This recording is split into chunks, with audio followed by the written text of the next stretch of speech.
Hi students, நம்ம இப்ப பார்க்கக்கூடிய இந்த question. The figure shows the time velocity graph for a body thrown vertically up.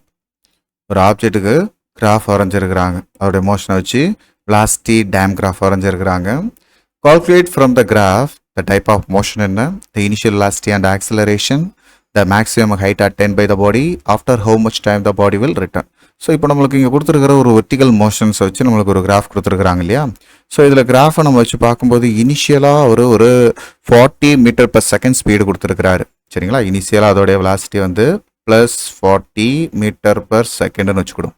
So அப்படி மேலே போகக்கூடிய இந்த ஆப்ஜெக்ட் கண்டினியூஸாக ஒரு மேக்ஸிமம் ஹைட்டை அட்டைன் பண்ணும்போது இந்த இடத்துல இதோட வெலாசிட்டி என்னவாக இருந்திருக்கும், 0ன்னு ஆகிடுக்கும். சரிங்களாப்பா, அதோடைய ஸ்பீடு 0 ஆனதுக்கப்புறம் அதுக்கப்புறம் என்ன செஞ்சுருக்கோம், திரும்ப என்ன செய்யுது, நம்மளுக்கு ரிட்டன் ஆகி வருது. அப்படி ரிட்டன் ஆகி வரும்போது நம்மளுக்கு ஆப்போசிட் டைரக்ஷன் இதோட வெலாசிட்டி 40 மீட்டர் per செகண்ட் இருக்கும். சரிங்களா, ஏன்னா வெலாசிட்டியோட வெக்டார் டைரக்ஷனில் நம்மளுக்கு மேலே நோக்கி நம்ம த்ரோ பண்ணது பாசிட்டிவாக இருந்துச்சுன்னா ஆப்போசிட் டைரக்ஷனில் நம்மளுக்கு வரும்போது என்னவாக இருக்கும், -40. சரிங்களா, ஸோ இங்கே கிராஃப்லேயும் பாருங்களேன் அதே தான் ரெப்ரசன்ட் பண்ணியிருக்காங்க, +40 -40. ஸோ இந்த +40 இருந்து கொஞ்சம் கொஞ்சமாக கிராஜுவலாக இன்க்ரீஸ் ஆகிருக்கு. இந்த +20 அப்படின்றத நம்ம செகண்ட்ஸில் நடந்திருக்கு. டைம் வந்துட்டு செகண்ட்ஸ், அதாவது டைம் வந்து t = 2 செகண்ட்ஸில் நம்மளுக்கு +20 மீட்டர் per செகண்ட். அடுத்து நெக்ஸ்ட் 4 அப்படின்ற இந்த செகண்ட்ஸில் ஆஃப்டர் செகண்ட்ஸில் என்ன செஞ்சிருக்கு, மேக்ஸிமம் ஹைட் அட்டன் பண்ணி அதோட வெலாசிட்டி 0 ஆயிருக்கு. ஸோ அப்போ டோட்டலாக இது ட்ராவல் பண்ண மொத்த ஹைட்டு வந்து 4 செகண்ட்ஸில் ரீச் பண்ணியிருக்கு.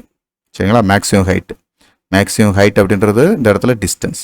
ஸோ எங்கேருந்து இந்த ஏரியாவை மட்டும் நம்ம கண்டுபிடிச்சோம்னா போதும், இந்த ஏரியா வச்சு டிஸ்டன்ஸ் கண்டுபிடிச்சிடலாம்.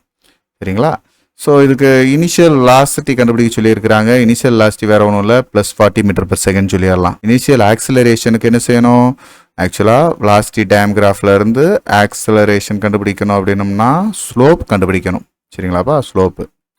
இந்த மேக்ஸிமம் ஹைட் அப்படின்னு நம்ம கண்டுபிடிக்கணும்னா டிஸ்டன்ஸ் கண்டுபிடிக்கிறதுக்கு என்ன செய்யணும், ஏரியா கண்டுபிடிக்கணும். சரிங்களாப்பா, இதை மறந்துடக்கூடாது, area. First what is the type of motion அப்படின்னு கேட்டிருக்கிறாங்க. ஸோ இப்படி வெர்டிகலி த்ரோ பண்ணதுல நம்மளுக்கு என்ன மோஷன் இருக்கு, டைப் ஆஃப் மோஷன் அப்படின்னு நம்ம எழுதும்போது யூனிஃபார்ம்லி ரிட்டார்டட். இது வந்து யூனிஃபார்ம்லி ரிட்டார்டட். சரி, இது மேலே போகும்போது என்ன செஞ்சுட்டு இருக்கு, அதோட வெலாசிட்டி கொஞ்சம் ஆக்சிலரேஷன் கொஞ்சம் கொஞ்சமாக என்ன செஞ்சுக்கிட்டே இருக்கும், குறைஞ்சிக்கிட்டே இருக்கும்.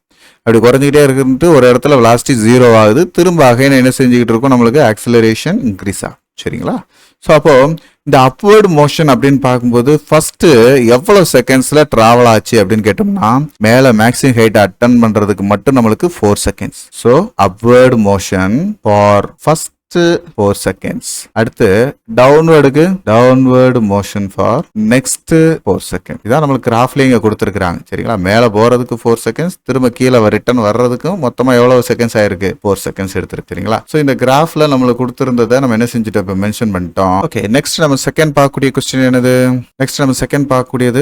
the initial velocity என்ன, அதுக்கான ஆக்சிலரேஷன் என்ன.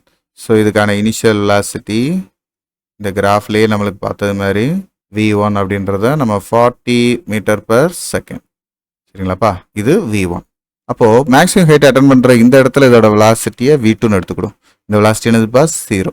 ஸோ இதை வச்சு ஆக்சிலரேஷன் சொல்ல முடியுமா, ஆக்சிலரேஷன் அப்படின்றது rate of change of velocity, இதோட ஸ்லோப் கண்டுபிடிச்சா போதும். ஸோ அதுக்கான டைம் பீரியட் இது T2 அப்படின்னா இது T1. T2 என்னது 4th செகண்ட், T1ன்றது 0th செகண்ட். ஸோ இதுக்கு ஆக்சிலரேஷன் பார்ப்போம். Acceleration A = dv/dt. So that means V2 - V1/T2 - T1 அப்படின்னா இந்த இடத்துல 0th velocity மேக்ஸிமம் ஹைட்ல. சரிங்களா, இதான் V2. V1 அப்படின்றது 40 divided by T2 அப்படின்றது இங்க 4th செகண்ட்ஸ், T1 அப்படின்றது இங்க 0 செகண்ட்ஸ்.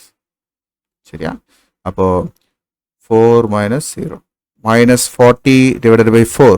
அப்போ ஆக்சிலரேஷன் என்ன வரும் நம்மளுக்கு, -10 metre per second inverse square. So இது ஒரு ரிட்டார்டேஷன். மேலே போக ஆக்சிலரேஷன் என்ன செஞ்சுக்கிட்டே இருக்கும்னு சொன்னேன், குறைஞ்சிக்கிட்டே இருக்கும். அதனால தான் யூனிஃபார்ம்லி ரிட்டார்டட் மோஷன் அப்படின்னு நம்ம படித்தோம். சரிங்களா, அடுத்து தேர்ட் நம்ம என்ன செய்ய போறோம்னா, மேக்ஸிமம் ஹைட்டு எவ்வளவு ரீச் பண்ணிச்சு. மேக்ஸிமம் ஹைட் அப்படின்னாலே என்னது, டிஸ்டன்ஸ் தான். சரிங்களா, அந்த டிஸ்டன்ஸை கண்டுபிடிக்கிறதுக்கு நம்ம ஸ்லோப் பார்க்கணும். Of into pH. பின்றது இந்த இடத்துல எவ்வளவு டைமு, ஹெச் அப்படின்றது 40 ஒய் ஆக்ஸில் இருக்கக்கூடிய metre per second. So 2 × 40 80 metre அப்படின்றது maximum height. Then fourth how much time the body will return அப்படின்னு கேட்டிருக்கும். எப்போ எவ்வளோ நேரத்தில் ரிட்டர்ன் ஆகும். மேலே போகிறதுக்கு 4 செகண்ட்ஸு, திரும்ப வர்றதுக்கும் 4 செகண்ட்ஸ். சரிங்களா? அப்போ டோட்டலாக நம்மளுக்கு 8 seconds. How much time the body will return? So total time 8 seconds. சரிங்களாப்பா? இதுதான்ப்பா ஆன்சர். இந்த வீடியோ உங்கள் எல்லாருக்கும் பயனுள்ளதாக இருக்கும்னு நான் நம்புகிறேன். உங்களுக்கு இது ரொம்ப ஈஸியாக இருந்துச்சு அப்படின்னா மறக்காமல் லைக் பண்ணுங்க. நம்ம மிஸ்டர் ஃபிசிக்ஸ் சேனலை சப்ஸ்கிரைப் பண்ணுங்க. உங்களுடைய நண்பர்களுக்கும் ஷேர் பண்ணுங்க. நம்மளுடைய தொடர்ந்து எல்லா வீடியோக்களும் உங்களுக்கு வரணும் அப்படின்னா நம்ம நோட்டிஃபிகேஷனில் ஆல் அப்படின்ற ஆப்ஷனோட கிளிக் பண்ணுங்க. தேங்க்யூ.